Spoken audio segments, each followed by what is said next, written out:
We get asked about this particular automation more than anything else. And when it comes to automations, I think number one thing that people ask for is connecting Airtable with their accounting software. This is going to be the basic version, but I'm also planning to do an MCP server version of this because it's an important thing to discuss and learn how to use MCP servers. Today, we're going to be connecting Airtable to Xero.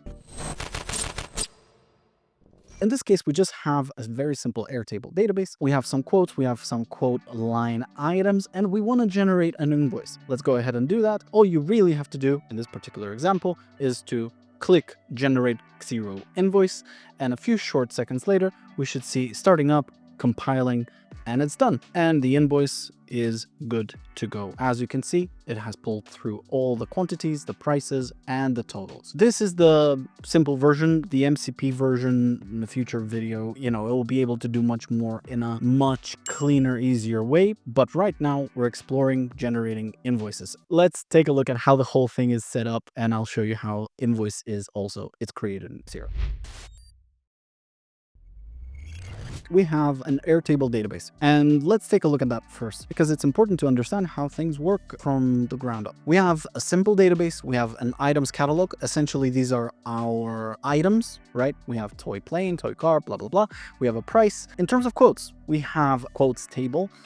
We have a link to customers. Again, we have some customers here. Now, it's important to note that the customer that I've chosen has got a Xero record ID. In the particular automation that you will see in a sec, I am not querying my customers. I just know that my Airtable customer that I've chosen, Oscorp, for my quote, has got against them a Xero ID. Now, I brought this in manually, and I'll show you how to do that. However, the proper way to do this would be to just query Xero, or like every single time there's a Xero customer, bring it into Airtable and bring in the ID. But in my case, I just did this manually. You could do this manually too, and I'll show you how to do it. However, that's a little asterisk there in terms of the automation because I wanted to keep it simple. Basically, we have customer, we have generate Xero invoice checkmark, which is our trigger. We have our Xero invoice ID, which is important to print in as soon as we generate the invoice at least once. Then we have our Xero attachment. We have our notes in terms of completed, processing, etc. We just want to let the user know that something's happening.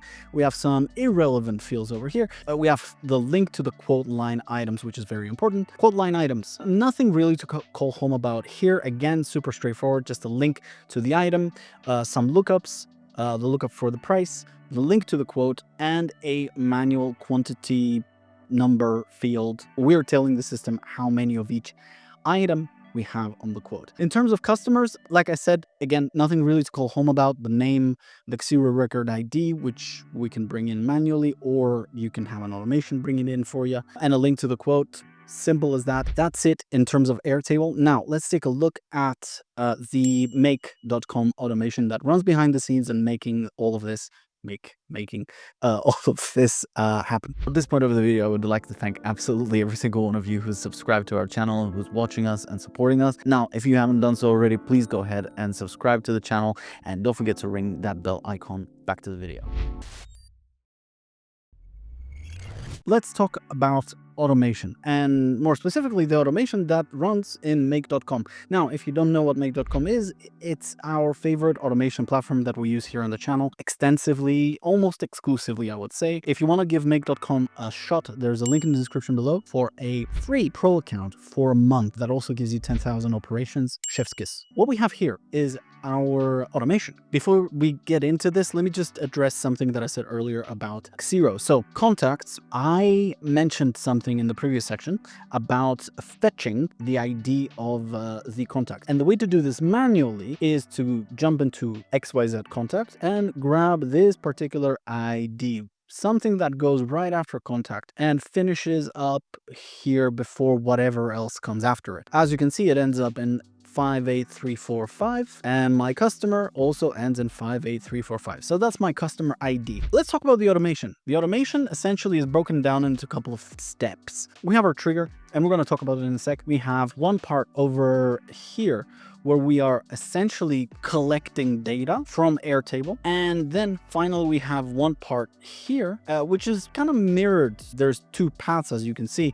The first path creates an invoice, creates it from scratch. And the other part update an invoice because you're creating a draft invoice. Maybe you want to change the quantity of something from 2, make it 1. You don't want to create a brand new draft invoice. You just want to update the existing one. That's why we have this second path. Let's dig in. Let's go a little bit deeper. So first of all, we need to start at the start, and the start is a webhook trigger. So go ahead, create a new scenario if you haven't done so already, and set your trigger to be a custom webhook. As soon as you create a new webhook, copy the address to clipboard. Don't copy mine, create yours. And let's jump into automations. Now, in my automations panel in Airtable, I have this automation over here where my trigger is based on matching conditions, and the condition being generate Xero invoice is checked. Once that is checked, we run a script. Now, the script is exactly the same. We use exactly the same script all the time, always. It makes life easier. Just make sure that you replace this webhook with the webhook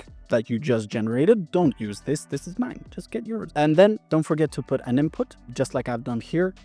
Capitalization is important. And also map the Airtable record ID value by pressing this blue button and mapping this Airtable record ID. I've already done it. That's it. You're done basically with the trigger. Press finish editing, and don't forget to turn this on because by default it's off when you're just creating the automation. So turn it on. I've forgotten many times. So that's it in terms of the trigger. Now let's explore the rest. Once a trigger comes in, a payload comes in from Airtable, the first thing that we need to do is we need to update our user. And as you can see here, I'm just saying basically, look, the record ID over here in my quotes table is the one that I get from module number 1. And I'm just basically printing a hard-coded starting up in my notes of my quote. Next thing that I want to do is I want to fetch my customer ID, my Xero customer ID from my customers table, provided I have a Xero customer ID in that table. Once I do that, the next thing that I'm doing is I'm iterating. I have an iterator that iterates through the quote line items from module number 2 through that array, and we fetch each individual item like so, just making sure that the record ID that we have over here from module 166 gets mapped in there. That allows us to basically get all the information about each individual quote line item, and then we just basically aggregate it. The target structure here is the Xero create an invoice line items, and I've mapped mine out like so. Basically, I'm mapping the product ID. It's basically the name, the quantity, the unit amount, which is the price, and then the line amount is the quantity times the price of the individual line item. Gosh, I'm dripping. Moving on, we again update the user by basically saying, look, I'm compiling. So essentially, I want to let the user know that basically I want to let myself know something's past trigger, and now we've collected all the information that we need to collect, and now we're just about to start creating our invoice. We also have a router here. Xero invoice ID does not exist in one case. In other words, I've never generated that Xero invoice in my life. And the opposite also is on the other end where I'm updating that invoice. Now, let's take a look at the first path where we create the invoice. This is how I've mapped it out. You choose an organization, the organization that you want. Type a sales invoice. There's a few other ones like a bill. So essentially, if you want to generate an invoice, but that's a bill to your company that you need to pay. However, we're generating invoices. So a sales invoice, you need to map the contact ID. That's a required field. You can't just create an invoice without a contact ID. That's why it's so important to have it. Also, you need line items. So in here, I've just mapped my line items array. So make sure that you tick this map box and map the array from there. Date is now, due date, I've set it to be 30 days from now, so use the add days function for that. I don't think anything else is relevant, at least for me, for this demo, but feel free to explore this. A lot of our clients do have very, very specific rules about how the rest of this stuff works, like currency rate, the currency code, the branding, the reference, yada, yada, yada. The next thing that we need to do is we need to get the sales invoice PDF. Again, when I'm getting my invoice ID from module number 4, I map that in here so that I can get my binary buffer, which is tech jargon for bits and bytes for the PDF.